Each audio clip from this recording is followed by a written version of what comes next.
శంకర్, నువ్వు ఇక్కడేం చేస్తున్నావు? మేడం, ఇంకా మీరు వచ్చారు. చూడండి మీ నాన్న ఏం చేస్తున్నాడు. అను ఆత్మను లొంగ తీసుకోవడానికి ఏమేమో చేస్తున్నాడు. నేను మీకు ఫోన్లో ఎన్నోసార్లు చెప్పాను, మీరు నమ్మలేదు. ఎంత నీచానికి దిగజారాడో మీరే చూడండి. ఐ నో, నాకు తెలుసు శివశంకర్, అన్ని విషయాలు నాకు తెలుసు. నీ పీత బ్రెయిన్ కి ఏమీ తెలియలేదు, ఏమీ అర్థం కాలేదు.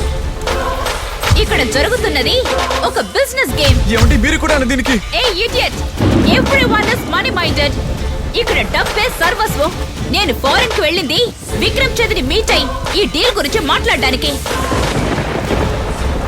నేనే మళ్ళీ అతనికి నమ్మకం కలిగించి ఇక్కడికి తీసుకొచ్చాను. ఆ విక్రమ్ చంద్ ప్రాణాల్ని కాపాడడానికి మేము 5 కోట్లు తీసుకున్నాం. అట్ ద సేమ్ టైం అను ఆత్మని మా మీడియంలో బంధించాలని ప్లాన్ చేశాం. ఈ 2 ప్లాన్లు సక్రమంగా జరగడానికి నిన్ను యూజ్ చేసుకున్నాం. ఇందుకోసం నువ్వు ఎక్కువగానే కష్టపడ్డావు. నీకు 2% కమిషన్ ఇస్తావు, హాయిగా వెళ్ళి సెటిల్ అవ్వు. అండర్స్టాండ్? వదిలిపెట్టను, వదిలిపెట్టను, మిమ్మల్ని ఇద్దరిని వదిలిపెట్టను. అనుని దెబ్బతీయాలనుకునే వాళ్ళని వదిలిపెట్టను. మీరు చేస్తున్న తప్పులకి సమాధానం చెప్పి తీరాలి.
రేపు సూర్యుడు ఉదయించే వరకు నిప్పు, నీరు, గాలి ఈ 3 సోకకుండా దీన్ని భద్రంగా కాపాడితేనే ఆ ఆత్మ మన వశం అవుతుంది.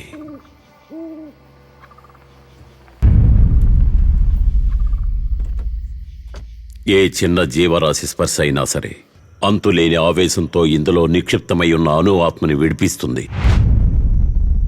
నీ వేళ్ల స్పర్శ కూడా. అందుకే జాగ్రత్తగా పట్టుకో. నేను ప్రేయర్ మొదలెడతాను.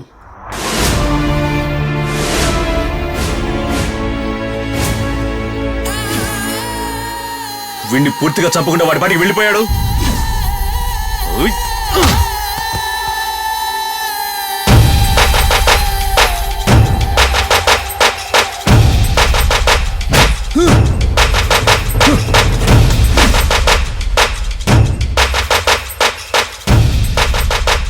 పీడ వదిలింది. ఇక నాకు ఎలాంటి సమస్య ఉండదు.